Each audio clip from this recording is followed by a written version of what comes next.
Hey guys, before we get started, I wanted to draw your attention to the fact that put an assignment up for your project. Remember, you guys were working on that group project about civilizations in the Americas, and that project's going to be due on April 6th. My plan is to not provide any new information on Friday or on Monday, April 6th, so that you'll have those days to finish up whatever you might have left to figure out for your project. And the due date is April 6th, and it's just before midnight. And so you'll have essentially, a 4-day weekend, so to speak, to finish up that project where you won't have to worry about new information from me at all. Um, I hope that will give you plenty of time to ask questions if you have any. But remember, you received the assignment sheet before we went on this break. And um, nothing is new about that project. Now, the assignment is given to all students, but you don't have to turn it in, um, more than one time. Your group can turn it in, just a single time, and I'll give credit across the board there for that project. Just make sure you include everybody who was a part of it so that I know every group member who should get credit for it. It's out of 40, which basically is commensurate with a test grade.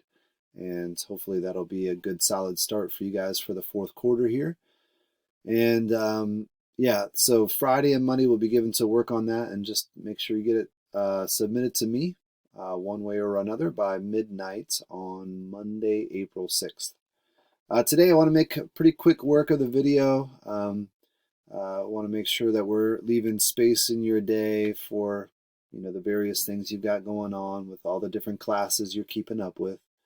Um, so hopefully we can work through this pretty quickly, but we still have 4 slides we want to work through. And the first one is about the economy.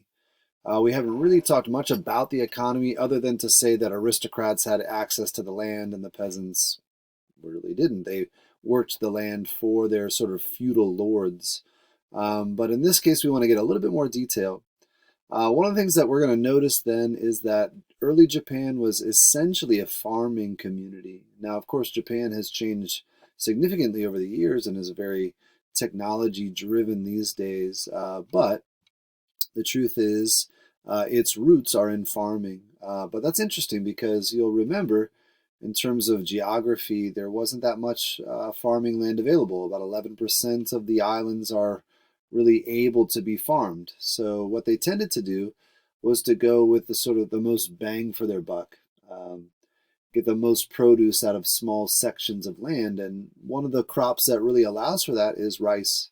So they did a type of wet rice farming, the kind of prototypical, the picture in your mind that you have of rice farming is exactly what we're talking about. Rice paddies sort of terraced on the hillside. And this worked well because they didn't have that much land available to farm, but also Japan has a wet enough climate to provide for that kind of farming. Now, trade was really actually kind of slow to develop for Japan.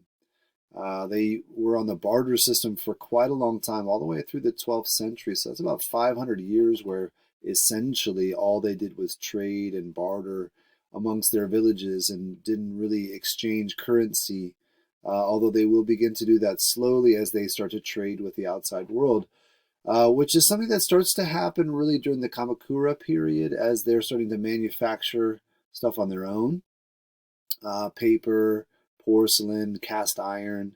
They're going to start to trade with places like Korea and China.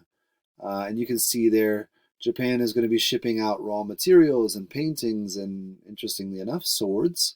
And then receiving in return things like silk and books and copper coins so that they can start to exchange currency. And then the raw material of porcelain for their own production. So their economic development is kind of a slow burn. It takes a little while for these things to get in place. Another thing that does develop, but maybe not in a positive direction exactly, is the way women found themselves treated in society in Japan. Early on, they had a little bit of equality, maybe more so than some of the other societies that we've studied. They had the ability to inherit. They could divorce and remarry without social stigma, and they had rights in terms of marriage. But actually, the trend for Japan will be in the opposite direction, towards subordination of women. Husbands will begin to be able to divorce wives if they don't produce a son, or if they talk too much, or if they were jealous, or if she got sick. And obviously, those are not the sorts of things we like to hear. We make vows like in sickness and in health. And for them, if the wife got sick and the husband wanted to move on, he could with really no loss of face, which is disappointing. Now, that's not to say that there weren't aristocratic women. There were. And sometimes they were prominent at court. And interestingly enough, often were noted for their artistic and literary talents because, well, sometimes men viewed those arts as being kind of beneath them. And they didn't really participate in them, but women did. We can actually look at early paintings and notice some of the activities of women, the ways they functioned in society, and that included farming. And there's ways where we could sort of see them functioning as salespeople, maybe in the marketplace, but even beyond that, as entertainers and in the arts themselves. So women's role was pretty diverse in Japan, although we do have that negative with the trend away from women's rights there for a while. Religion in early Japan is interesting. They start with a sort of worship of spirits. They believe the spirits inhabited the physical world, the geography around them. This sort of paganism, pantheism that you see in various cultures was true of Japan as well. Eventually, they would move on to the Shinto religion, this idea of the sacred way. And this was used to sort of support the idea of the divinity of the emperor. But a lot of Japanese found the Shinto religion to be less than satisfactory. It wasn't personal enough, or didn't sort of connect to their lives specifically enough. So for a while, you can see a trend towards Buddhism, and particularly Zen Buddhism, which had arrived from China in the 500s, but became more and more popular, especially as it was included in the samurai code. And the influence of the samurais as they protected the aristocrats. And this Zen Buddhism in particular appealed to the very disciplined samurais. Now, we mentioned this earlier, and we'll just make a final mention of it here, but many of the most prolific writers and artists in early Japan were actually female. And this is because of the way men viewed it with a certain stigma. But perhaps the most famous novel to come out of this region would be by a female novelist named Murasaki Shikibu. And she wrote a book called The Tale of Genji, and it's basically just a story of a single person named Genji, a boy who grows up, kind of lives an adventurous life, and it has this main character that we follow.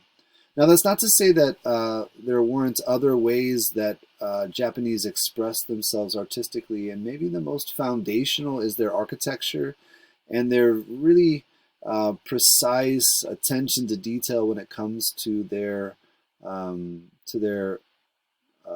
landscaping. The way that their landscape and architecture works together is particularly famous.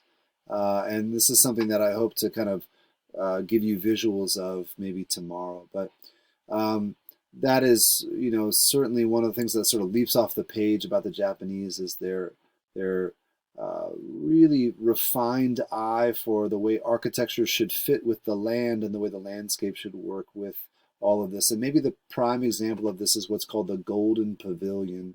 And if you're interested in that, you can Google that. But I do plan to bring some images to your attention tomorrow.